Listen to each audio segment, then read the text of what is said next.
Bulletin के आगाज़ में सबसे पहले आपको खबर देंगे लाहौर से, जिसके इलाके भाटी गेट के करीब मां कमसन बच्ची समेत सीवरेज नाले में गिर गई। रेस्क्यू काम के मुताबिक सीवरेज लाइन में गिरने वाली मां बेटी की शिनाख्त 24 साला सादिया और 10 माह की रिदा के नाम से हुई। मां और कमसन बच्ची की तलाश के लिए ऑपरेशन जारी है। 1 घंटे बाद भी खातून और बच्ची को तलाश ना किया जा सका। रेस्क्यू काम के मुताबिक परिंदा मार्केट के करीब से गुजरते हुए मां बेटी सीवरेज लाइन में गिर गई थी। इस पर मजीद तफसील जान लेते हैं, अब्दुर्रहमान हमें ज्वाइन करेंगे। अब्दुर्रहमान, अपडेट कीजिएगा कि अभी जो इन्वेस्टिगेशन हुई है इनिशियली, उसमें क्या सामने आ सका है और जो मुताल्लिका इंतज़ामिया है वो क्या कहती है इस वाक़े पर? जी बिल्कुल, इस वक्त मैं जाए वकुआ पर मौजूद हूँ जो कि अली हजवेरी मज़ार से तकरीबन 500 फीट के फासले परिंदा मार्केट के करीब अभी 6:17 के ऊपर ये अफसोसनाक वाक़या पेश आया, जहाँ सीवरेज लाइन में एक 24 साला सादिया और 10 माह की उसकी बेटी, उसके साथ ही सीवरेज लाइन के पाइप में इस जो उसके ऊपर मैन होल बनाया होता है, अपनी फैमिली के साथ भाटी चौक की जानिब से अली हजवेरी मज़ार की जानिब से जा रहे थे। और मैं जाए वकुआ पर मौजूद हूँ। अगर मेरे कैमरामैन आपको दिखा सकें तो सिर्फ 3 फीट के फासले के ऊपर ये मुकाम है जिस जगह के ऊपर 24 साला जो रिदा है सादिया है और अपनी 10 माह की बेटी के साथ इस नाले में गिरी। और ये वो रास्ता था जहां से वो गुजर कर इस मैन होल में गिरी है और अभी तक उसकी किसी किस्म की कोई इत्तला नहीं है। लेकिन बदकिस्मती से जो दोनों इदारे हैं, वासा और टीपा, वो दोनों एक दूसरे के ऊपर इस वक्त मलबा डाल रहे हैं कि भाई ये उनका काम था, और जबकि वासा कहती है कि ये टीपा वालों का काम था, हमने उनके हवाले कर दिया था। जबकि अगर देखा जाए इंतजामी अमूर के हवाले से तो यहाँ किसी किस्म की कोई जो स्ट्रीट लाइट है उसका कोई बंदोबस्त नहीं है। और इस कदर यहाँ मगरिब होते ही इस कदर अंधेरा हो जाता है कि जो वॉकिंग डिफरेंस से गुजरने वाले हैं उनको किसी किस्म की यहाँ कोई जगह नहीं मिलती। और हर 20 से 25 फीट के फासले के ऊपर एक मैन होल है और उसके इर्द गिर्द कोई किसी किस्म की कोई एहतियाती तदाबीर, कोई किसी किस्म का कोई साइन बोर्ड, जबकि पता है कि यहाँ 8 फीट गहरे जो है पाइप, सीवरेज लाइन के पाइप डाले गए हैं। और लेकिन उसके बावजूद भी यहाँ इंतजामिया के हवाले से कोई ऐसे इंतजाम नहीं किए। ये वो जगह है जहाँ से हज़ारों की तादाद में रोज़ाना लोग ट्रैवल करके अली हजवेरी मज़ार की तरफ जाते हैं और यहाँ रुकते भी हैं लोग। लेकिन अनफॉर्चुनेटली आज एक अफसोसनाक अब्दुर्रहमान, कोई भी इदारा जो है वो जिम्मेदारी कबूल करने के लिए तैयार नहीं है। अलबत्ता इन्वेस्टिगेशन की जा रही है। आप अपडेट कर रहे थे, बहुत शुक्रिया। खातून की सास ने दुनिया न्यूज़ से गुफ्तगू करते हुए कहा कि सीवेज लाइन पर किसी किस्म का ढक्कन या रुकावट नहीं थी। शोरकोट से लाहौर आए हुए थे, दाता दरबार पर हाजिरी के लिए जा रहे थे। अंधेरा होने की वजह से बहू और बच्ची सीवरेज लाइन में गिर गई। आज दादा साहब सलाम करते सारे नारश का खला आई और सटाट थोड़ा रश का आई सुलाया जबरदस्ती नाल और बाद और अधे सवारी वेच बैठ गए और दूसरे पास होते आते वेच पर मार लगी तो पैर स्लिप होया वेच गटा चली गई। घंटा पौना घंटा हो गया, कुछ चीज पई सी ऊपर कोई चीज नहीं, स्लैब स्लूप कोई नहीं सी।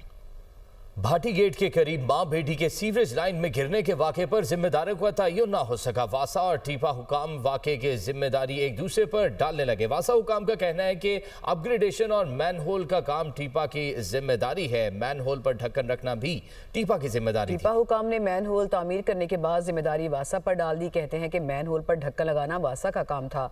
हादसे के बाद वासा और टीपा हुकाम के दरमियान अदम राब्ता और बाहमी राब्ते का फुकदान खुलकर सामने आया है। इसी से मुतालिक हम मालूमात हासिल करेंगे। नुमाइंदा दुनिया न्यूज़ से अनुल आबदीन ने हमें लाहौर से ज्वाइन किया। ज़ैन, आपको क्या मालूमात मिली इस अफसोसनाक वाक़े से मुतालिक?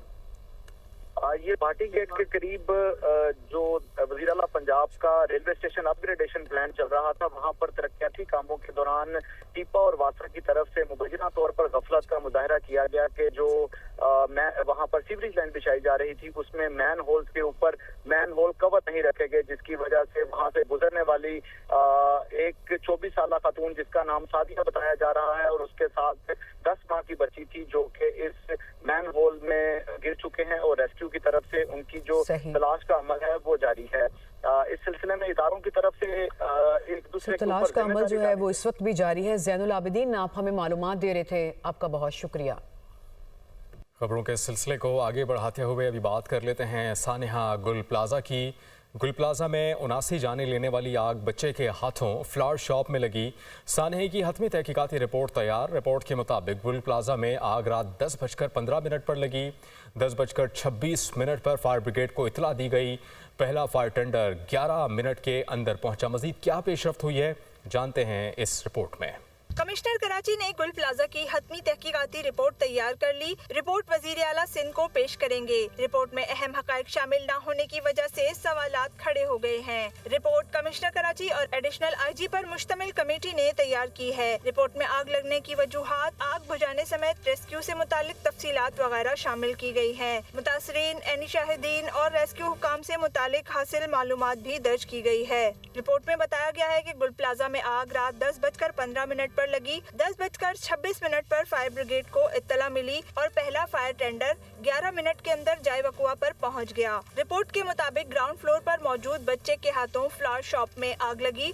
आग लगने से 79 अमवात हुई हैं। तहकीकाती रिपोर्ट में अहम हकाइक मौजूद ही नहीं। रिपोर्ट पर सवालात उठ गए। इतने बड़े सानेहे का जिम्मेदार एक बच्चे को करार देना काफी नहीं। जिस बच्चे को सानेहे का जिम्मेदार करार दिया है वो कहाँ है? क्या कोई ठोस सबूत मौजूद है? क्या आग लगने की वीडियो मौजूद है? आग इमारत के एक तरफ लगी, दूसरी तरफ से लोगों को रेस्क्यू क्यों नहीं किया गया? लोगों की जिंदगियां बचाने के लिए दाखिली दरवाजे क्यों नहीं तोड़े गए? जालियां क्यों नहीं काटी गयीं? क्या रेस्क्यू टीमों की जानिब से इमारत के शीशे या दाखिली दरवाजे बरवक्त ना तोड़ना एक बड़ी तकनीकी गलती थी? ऑक्सीजन की कमी और धुएं को कम करने के लिए वेंटिलेशन का रास्ता बनाया जाता तो क्या जानी नुकसान कम ना होता? क्या कोई मुश्तरका कमांड सेंटर मौजूद नहीं था या राब्तों का फुकदान था? हुकूमत के मातहत इदारों ने गुल प्लाजा की क्लियरेंस क्यों दी थी? फायर अलार्म सिस्टम और स्प्रिंकल सिस्टम फाल हालत में क्यों नहीं थे? फायर ब्रिगेड की गाड़ियों को पानी की कमी का सामना था। कमिश्नर कराची की सब अच्छा है की रिपोर्ट मुतमईन ना कर सकी। सानहे के जिम्मेदारों का तयन किया गया, ना ही खामियों की निशानदेही की गई। गुल प्लाजा में कमेटी ने 192 में गैर कानूनी तामीरात से मुतालिक निशानदही की दस्तावेजात दुनिया न्यूज़ पर। दस्तावेजात के मुताबिक गुल प्लाजा की मैनेजिंग कमेटी ने 1992 में शॉपिंग सेंटर में किसी भी बड़े हादसे की तरफ निशानदही कर दी थी। निशानदही के 34 साल बाद भी मुतालिका इदारे कोई एक्शन ना ले सके। मैनेजिंग कमेटी ने 1992 में महकमा लैंड के MC और कराची बिल्डिंग कंट्रोल अथॉरिटी को गुल प्लाजा में 200 गैर कानूनी दुकानों के हवाले से आगाह किया था। कमेटी ने गुल प्लाजा के ग्राउंड फ्लोर पर पार्किंग की जगह पर गैर कानूनी दुकानें बनाने की तरफ निशानदही की थी।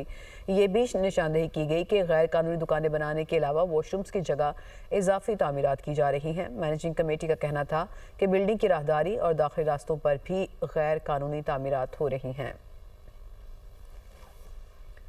चेयरमैन नायब लेफ्टिनेंट जनरल रिटायर्ड नज़ीर अहमद की कराची में बिजनेस कम्युनिटी से मुलाकात। कहा कि फौरी तौर पर बरामदात की दुनिया में बड़े खिलाड़ी नहीं बन सकते। मईशत को पहले स्टेबल करना होगा। सब मसाइल का हल मईशत का पहिया चलने में है। हुकूमत को ताजरों के मसाइल का इदराक है। कुछ देर और सब्र करें, अच्छे नताइज निकलेंगे। सरकारी ज़मीन की बंदरबांट हुई है तो कार्रवाई करेंगे। बिजनेस कम्युनिटी के साथ बहुत नाइंसाफियाँ हुई हैं। ज़ाती तौर पर इन केसेस को देखा और झूठे केसेस ख़त्म किए। सखर मोटरवे करप्शन पर DC मुटियारी के घर से 2.5 अरब रुपए बरामद किए थे। मंसूबे में ताख़ीर से लागत बढ़ गई। वज़ीर-ए-आला सिंध के साथ बात हुई है। तमाम अराजी का रिकॉर्ड डिजिटल कर रहे हैं। सिंध हुकूमत के साथ टास्क फोर्स बनाई है। किसी भी तनाज़े की सूरत में नस्ला टावर की तरह डील नहीं करेंगे। वफाकी वज़ीर इत्तलात अता तारड़ ने खैबर पख्तूनख्वा यूथ असम्बली से खिताब में कहा कि मुल्क में काम करना सबसे मुश्किल और तनकीद करना सबसे आसान है। सिर्फ कह देना काफ़ी नहीं कि फ़लाँ टैक्स और सिस्टम गलत बनाया है। शदो कैबिनेट बनाना ज़रूरी है। बदकिस्मती से मुल्क में जो सियासी पॉलिसी परवान चढ़ रही है वो एक सर्कस है। इसका नुकसान हो रहा है। उन्होंने मज़ीद क्या कहा, आइए जानते हैं। इस मुल्क में काम करना सबसे मुश्किल है, तनकीद करना सबसे आसान। ये सिर्फ कह देना कि जी आपने लगा दिया, गलत लगाया, फलां सिस्टम आप बना रहे गलत है। मैं कहता हूँ यार शैडो कैबिनेट बनाओ। कहो जी अगर मैं वजीर खजाना होता तो मैं इस प्रॉब्लम को इस तरह टैकल करता। इस मुल्क में अनफॉर्चुनेटली जो पॉलिटिक्स परवान चढ़ रही है वो इट्स लाइक अ सर्कस। पहले पॉलिटिक्स और तरह की थी। पॉलिटिक्स फ्यूडल लॉर्ड्स की थी, वडेरों की थी, जिम्मेदारों की थी, इंडस्ट्रीज की थी। जिसके पास जितना ज्यादा सरमाया था वो उतनी बड़ी उसका पॉलिटिक्स में रोल था। टाइम के साथ डेवलपमेंट की पॉलिटिक्स पीछे चली गई है, बयानिए की पॉलिटिक्स आगे आ गई कि जितना पोटेंशियल है खैबर पख्तूनख्वा के सूबे में, आपके जेम स्टोन्स ही अरबों डॉलर के, आपके नेचुरल रिसोर्सेज ही अरबों डॉलर के। अनफॉर्चुनेटली कुछ सिस्टम उसको नहीं बनाया गया रेगुलेट करने के लिए। Safe city, forensic lab, counter terrorism department, हमने एक पंजाब में पुलिस फोर्स होती थी, इसको CID कहते थे। शहबाज साहब ने कहा यार इसको ना CTD बनाना है, counter terrorism department. Chairman PTI barrister Gohar Ali Khan का ये कहना है कि बानी PTI के साथ मुलाकात से इनकार की खबर बेबुनियाद है। मुझे कल बानी PTI से मुलाकात की कोई पेशकश नहीं की गई। हुकूमत और ना ही जेल इंतजामिया ने मुलाकात की इजाज़त दी। इस्लामाबाद में प्रेस कॉन्फ्रेंस करते हुए कहा कि किसी अहले खाना या वकील के साथ जाने की शर्त आयद नहीं की गई। तहरीक इंसाफ के मरकजी सेक्रेटरी जनरल सलमान अकरम राजा ने कहा कि बानी PTI और बुशरा बीबी से मुलाकातें नहीं हो रही, ये किसी भी तरह काबिल कबूल नहीं है। आज तक हमें न ये कहा गया है कि आप मुलाकात कर लें, ना हमें मुलाकात की इजाज़त दी गई है। हमने हाई कोर्ट में पिटीशन भी फाइल की, हाई कोर्ट के ऑर्डर भी हैं, और हाई कोर्ट के वो ऑर्डर है जो इम्प्लीमेंट होने हैं वो आज तक इम्प्लीमेंट नहीं हो रहे। कैद तन्हाई है जो उनको काल कोठरी में डाल दिया गया है, जो उनसे मुलाकातें नहीं हो रही। आपको बताया गौहर साहब ने बुशरा बीबी से उनकी बेटियों की जो मुकम्मल तौर पे गैर सियासी हैं, आखिरी मुलाकात 4 नवंबर को हुई थी। ये किसी सूरत काबिल कबूल नहीं है। इसी तरह खान साहब के जो ज़ाती मालिज हैं, कोई उनका सियासत से ताल्लुक़ नहीं है। बारहा हम ये इल्तिजा कर चुके हैं, अदालतों में दरख्वास्तें दे चुके हैं कि उनके जो ज़ाती मालिजीन हैं शौकत खानम हस्पताल से, इसके अलावा उनके दांत के हवाले से स्पेशलिस्ट जो हैं, आँख के हवाले से जो स्पेशलिस्ट हैं, उनको देखने दिया जाए, मिलने दिया जाए, और ये नहीं हो रहा। आप जानते हैं सेनेटर हजरात ने और फिर नेशनल असम्बली के मेंबरान ने भी पटिशनें दायर की हैं कौम के नुमाइंदों की हैसियत में इस्लामाबाद हाई कोर्ट में। आज मुझे अभी बताया गया कि इस्लामाबाद हाई कोर्ट ने इन पटिशनों को रेगुलर पटिशन के तौर पे कबूल करने से इनकार कर दिया है।